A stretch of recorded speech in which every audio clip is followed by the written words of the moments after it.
On va parler de la 27e conférence des partis et voir les enjeux pour l'Afrique avec notre invitée, Madame Raissa Oureya. Elle est responsable des projets à l'ONG Jeunes Verts. Vous allez bien, Madame? Ça fait quelque temps, c'est rare de vous trouver maintenant. Ça va? Oui, je vais très bien, Michel. Allez, 27e conférence des partis. Nous, on ne comprend rien. Ça veut dire quoi, la conférence des partis? Très bien, merci. La conférence des partis, c'est une conférence, comme son nom le dit, qui rassemble les négociateurs, les pays signataires de la Convention cadre des Nations Unies sur les changements climatiques, c'est-à-dire les présidents, les ministres, surtout les négociateurs, pour pouvoir discuter de la question climatique au niveau international. Donc, c'est une conférence qui a commencé, si on veut aller à son origine, en 1992, au sommet de la Terre qui s'est passé à Rio, en Brésil. Et c'est à ce sommet-là que les questions climatiques ont vraiment débuté. Il était question vraiment de donner une importance à l'environnement et aux questions climatiques dans le monde en réalité. Donc, à ce sommet de la Terre a été mis en place la Convention cadre des Nations Unies pour pouvoir travailler sur les questions climatiques. Donc, depuis en 1995, la première conférence a été faite pour pouvoir parler de ces questions-là et voir en quelle mesure les pays industrialisés, les pays en voie de développement peuvent se comprendre et pouvoir mener des actions pour limiter le réchauffement climatique dans le monde. Donc, 95 jusqu'à maintenant, ça fait 27. Ça fait 27 ans. Oui, ça fait 27 ans. Ah, c'est ça, 27. Oui, c'est ça, 27. Donc, au fil de ce temps, les négociateurs se sont réunis. Les organisations de la société civile, le secteur privé se réunissent chaque année pour voir en termes d'évolution qu'est-ce qui a été fait et également faire le suivi de l'accord de Paris qui a été signé en 2015. Alors, si on comprend bien, ça veut dire que l'année prochaine, en 2023, ça va être la 28e conférence des partis. Oui, l'année prochaine, ce sera la 28e partie. Ça va se dérouler à Dubaï, aux Émirats. Donc, ce sera encore une fois l'occasion de revenir sur les questions, les thématiques clés qui n'ont pas été prises en compte au cours de cette 27e conférence. Alors, la 27e conférence, elle s'est tenue où et quel enjeu justement pour l'Afrique? La 27e COP ne s'est pas encore déroulée. Vous préparez cela? Oui, les autorités internationales le préparent. Elle se déroula en Égypte. Au Caire? Oui, donc, non, pas au Caire, mais à Sharm el-Sheikh. Donc, c'est un nom un peu compliqué. Ouais, voilà, voilà, ça se déroula là-bas. Donc, c'est une occasion pour la jeunesse africaine vraiment de se mobiliser pour y aller. C'est une occasion aubaine parce que la 26e s'était déroulée à Glasgow. En Écosse. En Écosse, voilà. Et très peu de représentants africains n'ont pas pu aller, surtout la jeunesse. Donc, pour cette conférence-là qui se passe sur le continent africain, on veut mettre vraiment le paquet, mobiliser la jeunesse pour pouvoir y aller, avoir les informations nécessaires pour aller débattre et faire entendre leur voix aux instances internationales. Débattre, nous voulons donc les enjeux pour l'Afrique. On sait qu'aujourd'hui, l'Afrique est secouée par les changements climatiques, d'où l'importance pour cette jeunesse africaine de se déplacer véritablement à Sharm el-Sheikh. Quel enjeu justement, madame, pour l'Afrique? Il y a plusieurs enjeux pour l'Afrique. La première concerne le financement. Vous voyez, au cours de ces COP-là, comme je le disais, il y a eu des attentes, des promesses qui ont été faites, notamment sur le financement, c'est-à-dire remobiliser 100 milliards de dollars pour permettre aux pays en développement que nous sommes de pouvoir s'adapter et d'être beaucoup plus résilients. Donc, il va falloir miser sur cette finance-là climatique, motiver ou secouer les pays développés pour tenir leur engagement, c'est-à-dire mobiliser ces fonds, donner ça aux pays en voie de développement pour s'adapter. Et également la question d'adaptation, comme je le disais, revoir les fonds d'adaptation et fournir également des fonds pour pouvoir permettre aux pays de se développer. Il y a également la question de pertes et dommages. Aujourd'hui, nous voyons déjà l'inondation précédente. Nous avons vu ce qui s'est passé. Il y a les champs qui étaient inondés. C'est des pertes pour les agriculteurs et cela crée une insécurité alimentaire. Donc, les pertes et dommages seront un enjeu phare, vraiment très phare de cette 27e conférence des parties. Il va falloir qu'on trouve des financements pour permettre aux pays en développement, le Togo, de pouvoir s'adapter et de pouvoir limiter les pertes et dommages que créent les changements climatiques. Alors, vous avez parlé de financement, Madame Ouria. Oui. Est-ce que les financements promis à l'Afrique, c'est l'Afrique qui subit cela ou bien c'est tous les pays développés, l'Asie, l'Amérique latine? Parce qu'il y a des pays quand même... oui. C'est pas seulement l'Afrique qui est intéressée, je veux dire. Oui, en fait, ce qu'il faut savoir, c'est que les pays développés sont plus responsables des changements climatiques à cause de leur industrie, des gaz à effet de serre qu'ils font échapper avec leur industrie. Donc, ils ont une responsabilité, c'est-à-dire il y a une justice qui doit se faire envers nous. Nous, on veut se développer, mais on ne veut pas adopter leurs méthodes, c'est-à-dire créer des centrales à charbon pour pouvoir se développer. On ne veut pas aller vers là. Donc, il va falloir qu'ils nous donnent l'argent à nous parce que nous n'avons pas les moyens pour pouvoir y arriver, pour nous permettre de pouvoir ne serait-ce que nous adapter à ces effets des changements climatiques.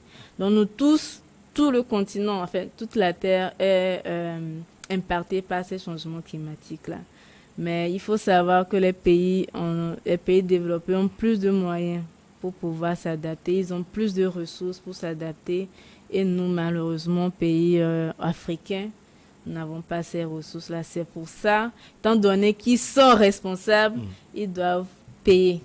Alors, il y a aussi la question d'adaptation. Alors, que peut faire l'Afrique? Comment l'Afrique peut s'adapter à ces changements climatiques? Oui, c'est une question pertinente.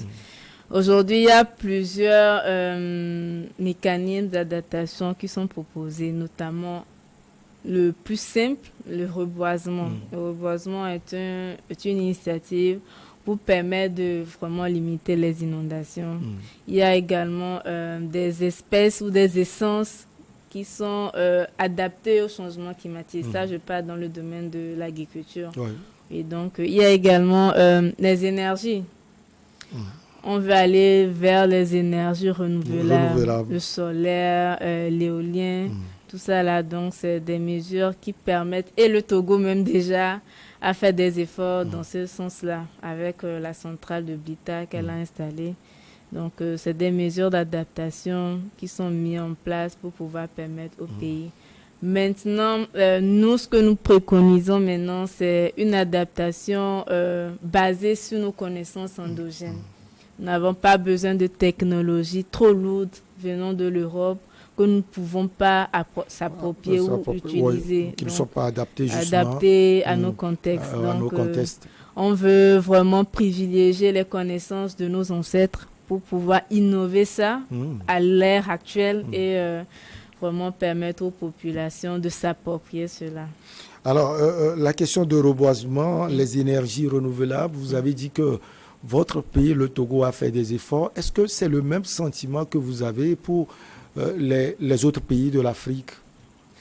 Je ne peux pas parler pour les autres, mais je sais qu'au niveau sous-régional, il y a des avancées qui sont faites.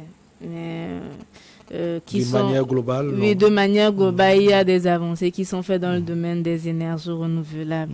Donc, c'est à encourager. Le Togo a quand même mis en place ces centrales-là. C'est une évidence qu'on peut partager au sein de la COP27 pour avoir beaucoup plus de partenariats et de fonds et continuer la lutte. Dans les enjeux, vous avez parlé également, Madame Ourea, des pertes et dommages. C'est Oui. quoi précisément? Les pertes et dommages, c'est pour donner une définition très simple, c'est-à-dire des biens matériels humains, c'est-à-dire qu'on perd en fait, qu'on perd en termes d'inondation. Vous avez les habitations qui s'effondrent. Et les Blancs, ils ont promis cela aussi, les pays occidentaux. C'est en négociation à la COP, à la 26e conférence. C'était une thématique forte parce que on s'est rendu compte que vraiment il faut faire quelque chose dans ce sens-là. Les pays africains se sont levés pour que cette thématique soit reconnue et qu'il y a des fonds pour permettre aux Africains de se développer. Maintenant, il va falloir convaincre les pays développés que ces pertes et dommages, ça ne se ressent pas que chez nous. Ça se ressent également chez eux. Ouais. Donc, il faut vraiment mettre des fonds pour permettre à nous tous de pouvoir limiter ces pertes. Les pertes, c'est irréversible. C'est-à-dire une vie humaine, on ne peut pas le récupérer. Alors, à Glasgow, lors de l'acte 26, comment les négociations ont été menées? Ça a été mené comme d'habitude. Les négociateurs étaient là. Faut savoir que au niveau de l'Afrique, il y a une union entre les Africains pour pouvoir être strict sur certains points, avoir des messages clés. Donc, les négociateurs ont mené les négociations parce que c'est un cercle quand même fermé. C'est pas à tout le monde qui prend part aux négociations. Maintenant, ça s'est soldé, les gens disent par un échec. Bon, chaque année, c'est ce qu'on dit. Mais néanmoins, moi, je pense que le fait d'avoir mis la question de perte de dommages au sein des actions prioritaires de la conférence est une réussite. Et il va falloir, à nous, pays en développement, de mettre la pression pour que les fonds soient laissés, enfin, qu'il y ait des fonds pour les pertes et dommages et faciliter surtout l'accès à ces fonds-là. Parce qu'il y a des fonds aujourd'hui, les fonds, par exemple, le fonds vert. L'accès au fonds vert est conditionné de façon très grande. Ce que je veux dire, pour pouvoir accéder il y a plusieurs conditions qui entourent cela. J'allais poser cette question, est-ce que ces fonds-là ne vont pas aussi diviser les Africains? On les connaît, quoi. Et comment cela sera fait? Non, ça ne va pas diviser les Africains. C'est la seule manière, c'est vraiment qu'ils facilitent les lourdeurs administratives. Parce que notamment, il faut avoir des conditions préalables pour accéder à ces fonds. Il faut passer par une entité désignée pour accéder à ces fonds. Il faut également traduire le projet en anglais, donc c'est vraiment très complexe. Donc, ce sera l'un des enjeux pour l'Afrique, c'est vraiment diminuer, si je peux dire, l'accès ou faciliter l'accès à ces fonds climatiques. Alors, on sait que Jeunes Verts sera sans doute représenté peut-être par vous, Madame Raissa Ourea. Quels sont les projets de l'ONG envers le climat aujourd'hui dans votre pays? L'ONG Jeunes Verts, je pense que vous le connaissez déjà. C'est une organisation non gouvernementale, et comme son nom le dit, nous militons beaucoup contre les changements climatiques. Et nous, chaque année déjà, à l'approche de ces conférences des partis, nous menons la conférence des jeunes sur les changements climatiques. C'est une initiative pour permettre déjà aux jeunes de les mobiliser, de les sensibiliser sur les thématiques en lien avec la conférence des partis. Nous prenons chaque année plusieurs thématiques, notamment sur la question de financement. Nous avons l'année dernière renforcé les capacités des jeunes pour pouvoir monter des projets en lien avec le climat et les permettre d'accéder au fonds du PNUD, par exemple, et avoir l'argent ou le partenariat nécessaire pour monter leur projet. Cette année, nous sommes dans cette continuité, mais il y a une innovation, c'est qu'avant la COP, nous allons faire une consultation des jeunes sur toute l'étendue pour avoir leur idée, leur opinion sur ce qu'ils voudraient se voir réaliser à cette conférence. Par exemple, par rapport aux thématiques qui sont abordées, quelles sont leurs attentes. Et à partir de ça, nous allons écrire des messages clés et par la grâce, aller à la COP, aider les négociateurs à travers ces messages clés pour qu'ils puissent faire les négociations et prendre en compte les communautés vulnérables et les jeunes. Alors, la conférence des jeunes pour le changement climatique, on sait que l'année passée déjà, ce n'est pas la première fois que vous organisez cela au niveau de Jeunes Verts. Ça porte. Est-ce qu'aujourd'hui, vous avez le sentiment que les jeunes s'intéressent à la chose du climat dans votre pays?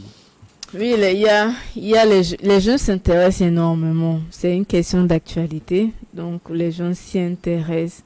Et il faut aussi savoir qu'aujourd'hui, ça se voit, les impacts des changements climatiques. Ne serait-ce qu'au niveau urbain, il y a les conséquences qui sont là et qu'on ne peut plus fermer les yeux là-dessus. Donc, la jeunesse est très intéressée et très motivée et engagée à lutter contre ces changements climatiques parce que on se voit que voilà ce qui se passe aujourd'hui. Bon, si on ne fait rien, qu'est-ce que cela va devenir? Cette planète court à son péril. Donc, il est important que dès à présent, nous puissions nous intéresser à cette chose-là et pouvoir mener des actions pour limiter les impacts.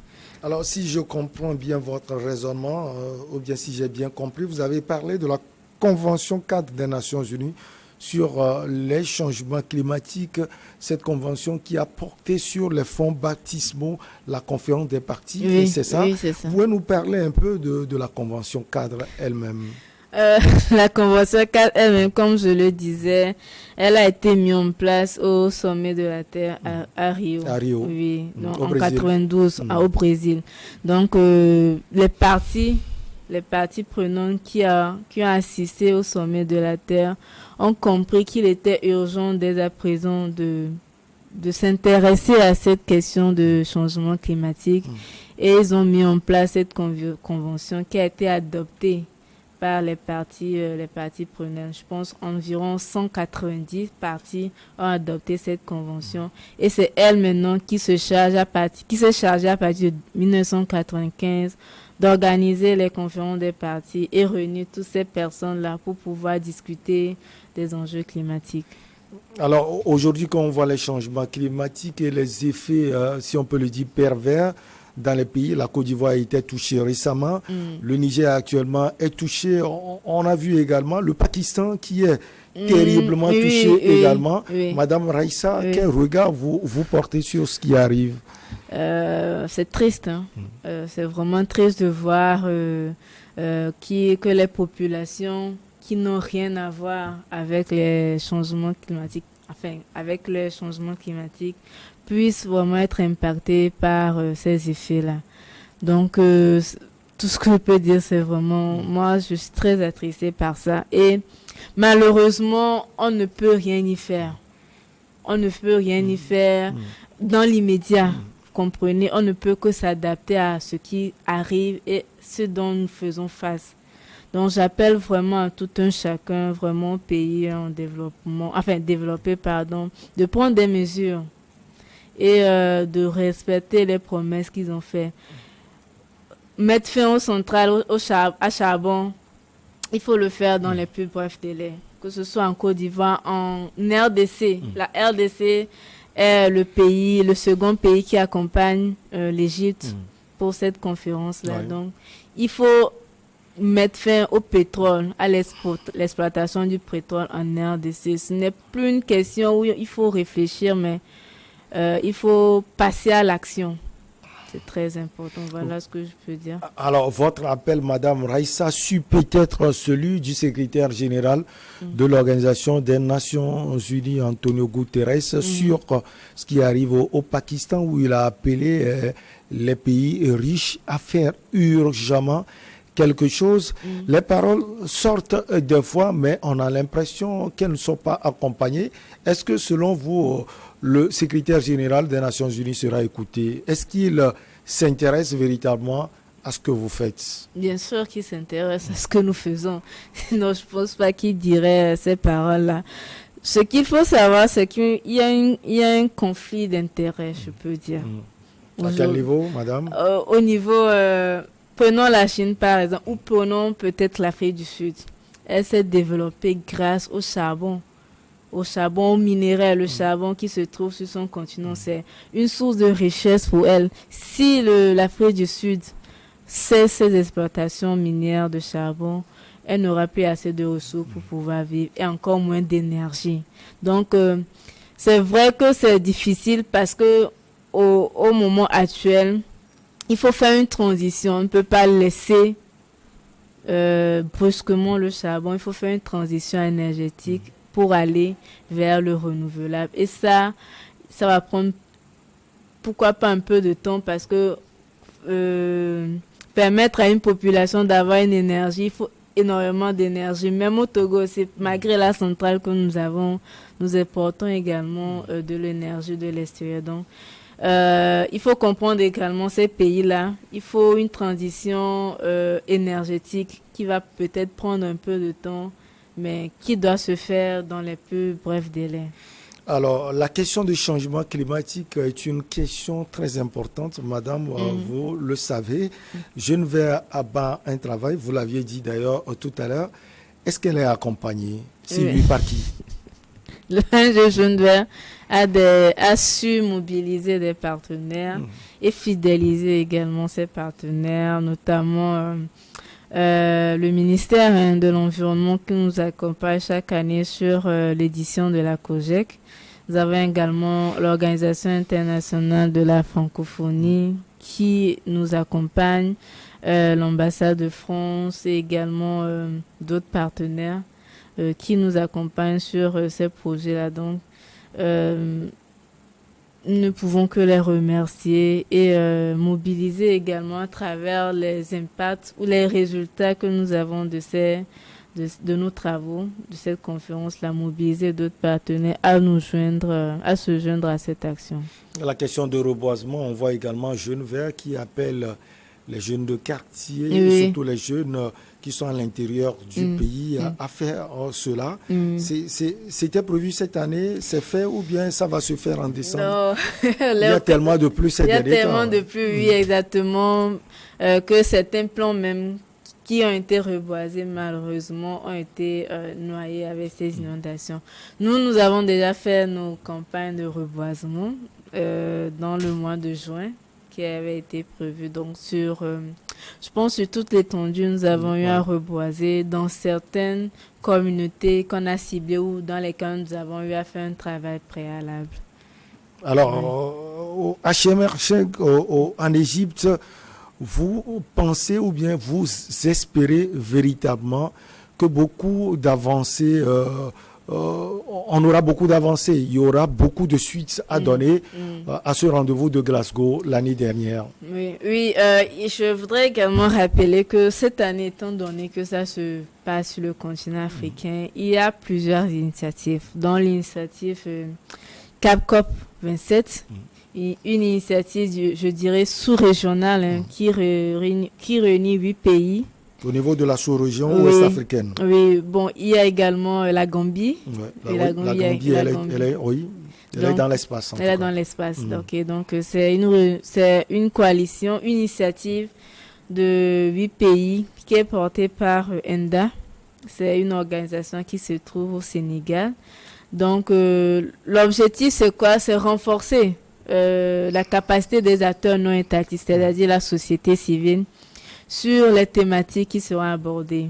Et de là, définir des messages clés qu'on aura à soumettre aux négociateurs de chaque pays pour aller défendre au niveau international. Donc, c'est une initiative qui a salué parce que la plupart des gens qui vont à la COP, ils vont sans avoir vraiment de la matière, excusez-moi le terme, le background nécessaire pour pouvoir y aller. Donc, il est important que chacun, avant d'y aller, prenne connaissance de ce qui s'est passé à la 26e COP, voir là où les négociations se sont arrêtées, les négociations prochaines, dans quel sens elles iront et pouvoir proposer à travers les expériences que nous avons dans nos pays, se baser sur ça et délivrer des messages clés. Dites-nous en français facile, les négociateurs de chaque pays, ce sont les représentants de chaque pays. Oui, ce sont les représentants. Chaque pays nomme un représentant.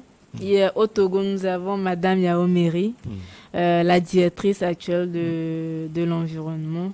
Et il y a également Monsieur Azanko qui sont désignés pour faire les négociations au niveau de la COP. Alors, Madame Raissa Oureya, ça a été un plaisir de vous avoir sur ce plateau. Nous sommes presque au terminus. Vous avez sans doute quelque chose à dire de plus. Je n'ai pas posé peut-être des questions. Allez-y, vous avez 1 minute 30. 1 minute, ok. Donc, tout ce que j'ai à dire, c'est vraiment que chacun puisse se mobiliser et de mener des activités de visibilité. Là, je parle en tant que société civile pour pouvoir se faire connaître au niveau de chaque pays et accompagner le gouvernement, c'est très nécessaire pour pouvoir, pour ceux qui ne pourront pas y aller, aller vers le comité de préparation de la COP qui est installé dans chaque pays, aller vers eux et leur soumettre ce que nous attendons de cette conférence-là. Merci beaucoup à vous, Madame Raissa Oureya. Vous êtes la responsable des projets à Jeunes Verts, une organisation non gouvernementale togolaise. Merci. On va marquer la pause pour le journal et derrière on reçoit nos invités pour Regard Croisé.